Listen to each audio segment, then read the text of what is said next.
So the last type of the past tense is past perfect progressive tense, as we did in the present perfect progressive tense. Here also same thing, but the rule here becomes had been. Maybe it is a singular subject, maybe it is a plural subject. You will be using had been with the base form of the verb ing or the present participle form of the word.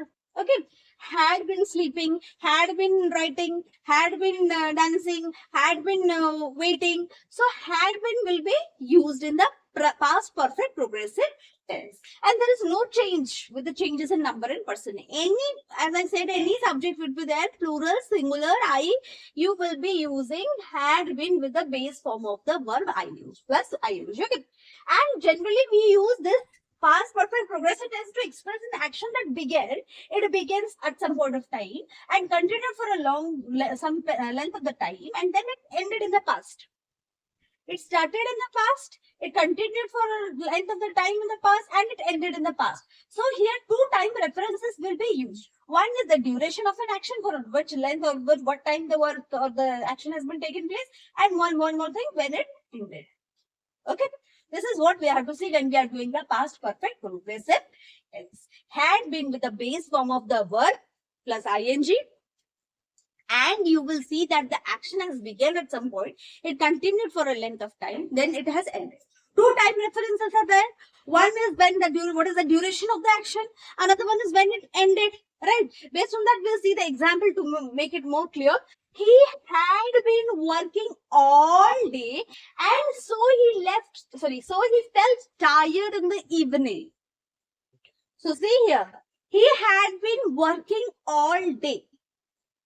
Had been working all day. That means, suppose he started his work morning 8, and maybe he was working till night, evening 8 p.m. So all day he was working. The work is now over. Finally, he is feeling very much tired because of the whole day's hectic work.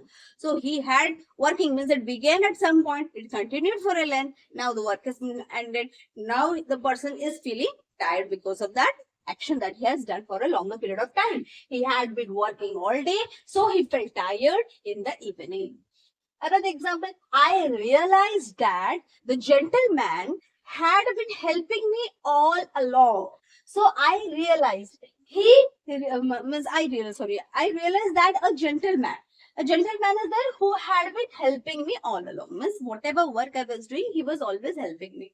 Okay, now he's not there with me. Means the work is over, or he has helped, or he has done his work and he has left. But realization comes when he is not there with me. Suppose I want to do now something, but I don't find the person to cooperate or to give some support or some help. At that point, I realized that that person was actually helping me all day long to complete my work. Right? Suppose now you're at your work and you sit and your mother gives you the like food, breakfast, your lunch, your dinner, everything she provides you on time. Maybe your father or mother, anyone. Okay. When your mother and father is out of the station and they ask you to stay for one day and manage everything by yourself, you feel or you realize at that point that, oh, it is so difficult to make and eat and again study. One day also it feels very hectic because you're already habituated with somebody's help or somebody's support with you, right? Similarly, I realized that the gentleman had been helping me all along. He had been learning English for a long time before he became a teacher.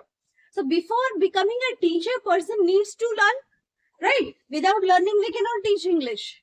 One day we cannot, suppose I see the book and I will start teaching. Is it possible? No. First of all, I need to get thorough in that subject, then only I can teach you English. So, right, he had been learning English for a long time. Of course, for a long time, we need to learn English. Then only we'll be able to become a teacher. Yes or no? Okay. Clear? So, this is all about the past perfect progressive tense. Then later on, we'll come with the practice questions of each type. And I think at that time, whatever doubt you have, if you have any, I don't think there would be any doubt in past tense because past tense is not very difficult. It is a very simple thing to remember. By practice, you will be able to understand. Okay, sure. Thank you all.